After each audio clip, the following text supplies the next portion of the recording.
अच्छा, अगर किसी शख्स को ज़हर दी जाती है तो आप लोगों को कैसे पता चलेगा कि इस शख्स को ज़हर दी गई है या नहीं दी गई? अगर कोई इंसान गलती से भी ज़हर खा लेता है या अपनी मर्ज़ी से खाता है तो मैं कुछ आपको सिम्पटम्स बताऊंगा इस वीडियो के अंदर, जिससे बआसानी आप पता लगा सकते हैं कि आया इस बंदे को ज़हर दी गई है या नहीं दी गई।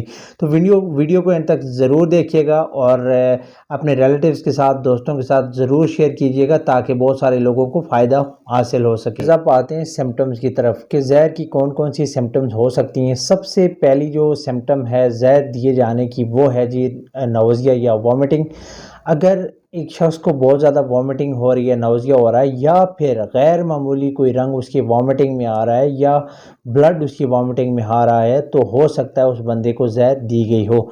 इसके अलावा दूसरी जो सिम्टम है वो इसकी ये है कि बंदे का जो पेट है, पेट जिसको सीवियर एब्डोमिनल पेट कहते हैं, यानी पेट का शदीद दर्द होना और सेंटर वाले हिस्से में दर्द होना और झटके से जो एकदम से पेन जो है वो रिलीज़ होता है, इस सूरत में भी जो है जो ज़हर है वो दी गई जा सकती है।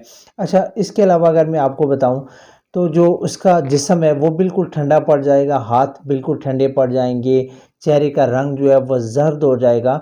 या फिर इसके अलावा एक और भी सिम्टम इसमें है कि अगर उसका सांस रुक रुक के आ रहा है, सांस का रुकना भी जो है ये सिम्टम हो सकती है ज़हर दिए जाने की।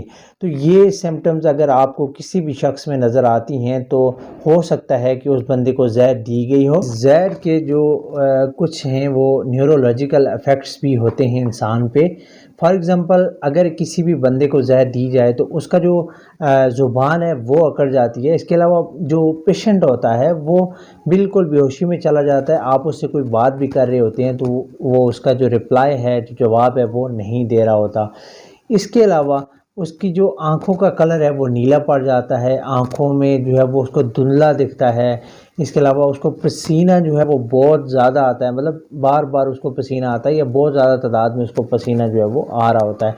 ये कुछ न्यूरोलॉजिकल इफ़ेक्ट्स भी हैं। अगर ये भी किसी पेशेंट में आप देखते हैं या आपके इर्द गिर्द किसी बंदे के साथ जिसका आपको शक हो कि इसको ज़हर दी गई जा सकती है, तो ये भी निशानियां उसकी हो सकती हैं।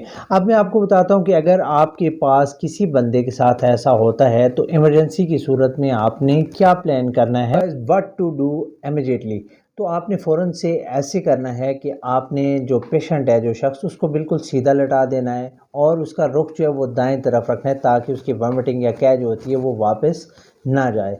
इसके बाद उसको कोई भी चीज़ खाने के लिए नहीं देनी, कोई भी मतलब पीने के लिए, खाने के लिए चीज़ ना दे जब तक कि आपको डॉक्टर इजाज़त ना दे। और सबसे बेहतर ये है कि आपके पास कोई भी जो इमरजेंसी है, कोई भी जो हॉस्पिटल है, वहाँ पे उसको शिफ्ट कर लें ताकि डॉक्टर जो है चेकअप के बाद ख़ुद फैसला कर सकें कि पेशेंट के लिए कौन सा ट्रीटमेंट करना है।